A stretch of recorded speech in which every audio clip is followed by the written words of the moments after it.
रतन टाटा। ये नाम महज एक भारत के दिग्गज उद्योगपति का नहीं है, बल्कि उस शख्स का है जिसने अपने जीवन को लोगों के भले के लिए समर्पित कर दिया। इसी का उदाहरण हमें सबसे सस्ती कार नैनो को देखकर मिलता है।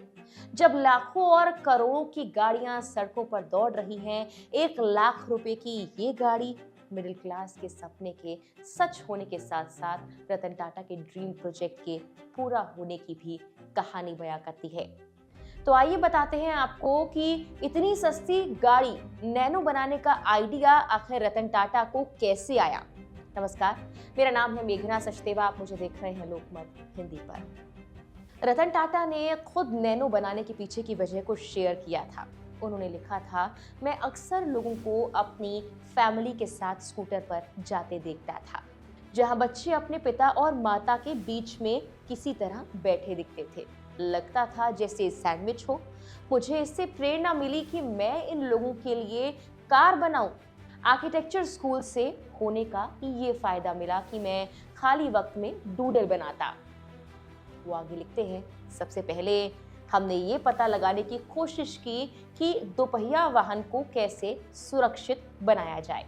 तब मेरे दिमाग में जो डूडल बना वो 4 पहिया वाहन का था, जिसमें कोई विंडो नहीं, कोई दरवाजा नहीं, वो बस केवल एक बग्गी की शक्ल में कार थी। लेकिन मैंने आखिरकार तय किया कि ये एक कार होनी चाहिए। नैनो हर व्यक्ति के लिए बनाई गई कार बनी। उन्होंने आगे बताया कि हमने वक्त के साथ काम किया और पहली बार देश में सबसे सस्ती कार टाटा नैनो को लॉन्च किया। लेकिन आइडिया से नैनो के बनने के सफर में कई चुनौतियां आई, जिसके बारे में आगे आपको हम बताने वाले हैं। साल 2006 में एक बैठक हुई। इस बैठक के बाद गाड़ी के प्लांट को पश्चिम बंगाल में सेट करने का फैसला किया गया। इस परियोजना के लिए 1000 एकड़ जमीन चाहिए थी। प्लांट लगाया गया। कार को बनाने का जिम्मा रतन टाटा ने उनके कई ड्रीम प्रोजेक्ट्स पर पहले ही काम कर चुके उन्हें पूरा करने वाले गिरीश बाग को सौंपा था। लेकिन जब प्लांट लगा तो कुछ वक्त बाद राजनीतिक विरोध शुरू हो गया। 2007 में ममता बनर्जी आई और उनके साथ वाम मोर्चा सरकार के खिलाफ एक आंदोलन शुरू हुआ। सिंगूर इंडस्ट्री एरिया में तृणमूल कांग्रेस के कार्यकर्ताओं की पुलिस और प्रशासन से झड़प हो गई। इसके बाद ममता ने 26 दिनों की भूख हड़ताल शुरू की, जिसे प्रमुख पर्यावरण कार्यकर्ताओं का समर्थन मिला। जैसे ही ममता के आंदोलन ने गति पकड़ी, राज्य के तत्कालीन राज्यपाल गोपाल कृष्ण गांधी द्वारा उनके और सरकार के बीच शांति स्थापित करने के प्रयास भी विफल हो गए। स्थिति तनावपूर्ण होने लगी। इसके चलते टाटा मोटर्स ने ये माना कि उत्पादन पश्चिम बंगाल से बाहर किया जाए। स्थिति तनावपूर्ण होने के बाद टाटा मोटर्स ने नैनो को उत्पादन पश्चिम बंगाल से बाहर करने का फैसला किया और 3 अक्टूबर 2008 को इसकी घोषणा भी कर दी, जिसके बाद इस प्लांट को शिफ्ट करने की बात सामने आई। 7 महीने का वक्त लगा और प्लांट गुजरात के साणंद में शिफ्ट किया गया। इसके बाद साल 2008 में दिल्ली के प्रगति मैदान में टाटा की नैनो कार को पेश किया गया।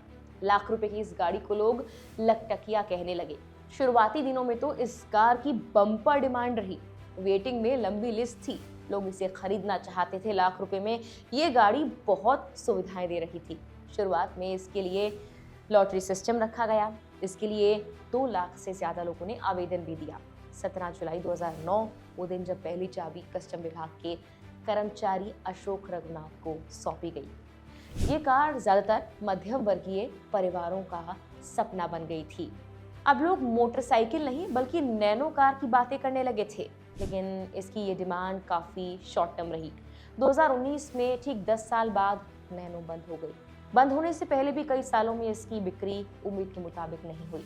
यहाँ तक कि जिस सोशल मीडिया पोस्ट का हमने जिक्र शुरुआत में किया था, वो रतन टाटा ने नैनो को याद करते हुए 2022 में ही की थी। इसके बंद होने के पीछे कई कारण थे। पहला तो कि नैनो के प्लांट को गुजरात के साणंद में शिफ्ट किया गया था। यही मामला टाटा नैनो के सफर का एक टर्निंग पॉइंट बना था। इसके अलावा 3 टाटा नैनो में आग लगने की खबरें भी सामने आई थी। इसकी इमेज पर काफी असर पड़ा। नैनो के लॉन्च से पहले ही इसमें आग लगने की खबर भी सामने आई थी। इससे कस्टमर्स के बीच में काफी गलत संदेश गया था। सबसे सस्ती कार की अग्रेसिव मार्केटिंग और आग लगने की घटना से सेफ्टी को लेकर कंसर्न्स और कंफ्यूजन बढ़ने लगे। नैनो की डिमांड और डिलीवरी के बीच बैलेंस नहीं बन पाया, जिसके चलते प्रोजेक्ट नैनो फेल हो गया। लेकिन रतन टाटा अपनी जिंदगी में कामयाब शख्स बन गए। वो कामयाब शख्स जिनके जाने के बाद हर कोई उन्हें अपने परिवार के सदस्य के तौर पर याद कर रहा है। फिलहाल के लिए इस वीडियो में इतना ही।